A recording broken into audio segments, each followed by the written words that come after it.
voici un tour d'horizon de l'actualité de l'immobilier avec ce nouveau Flash Info ImoNote. Un Français sur 4, Christophe, n'aurait pas installé son détecteur de fumée chez lui, selon une étude BVA. Il faut rappeler que ces détecteurs de fumée sont obligatoires depuis le 8 mars 2015. Ce chiffre serait bien en dessous de la réalité selon les professionnels. Le problème, c'est qu'aucune sanction n'est prévue à ce jour pour ceux qui ne respectent pas la loi. Nathalie, que diriez-vous de prendre un café avec votre notaire? C'est une très bonne idée. Avec leur conseil du coin organisé dans plusieurs villes de France, les notaires vous donnent rendez-vous dans des cafés populaires. Cela vous permet de les rencontrer chaque premier samedi matin du mois et de bénéficier de conseils juridiques gratuits.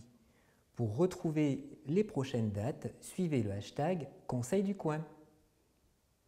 Christophe, quelle est selon vous la meilleure période, la meilleure saison pour acheter son bien immobilier? Je dirais l'automne.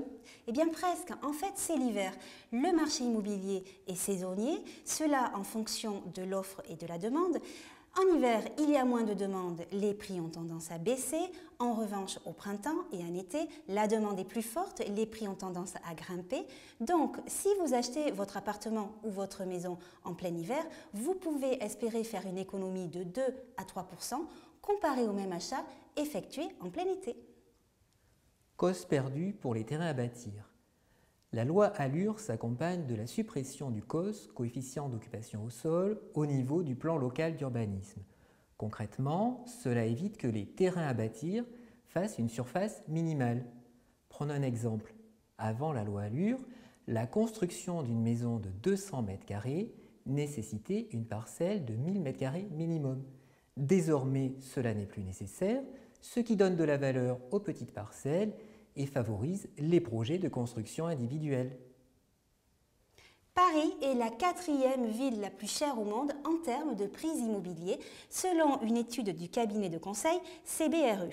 Arrive en tête Hong Kong avec 13 707 € le mètre carré, suivi de Londres, 9 921 € le mètre carré, puis New York, 8 162 € le mètre carré, et enfin Paris, 8 017 € le mètre carré. Paris est une ville très chère, elle est essentiellement constituée de locataires, il y a seulement 33% de propriétaires à Paris. Signalons une bonne nouvelle pour les locataires parisiens, les loyers sont encadrés depuis le 1er août 2015. Voilà, c'est la fin de ce Flash Info, à bientôt.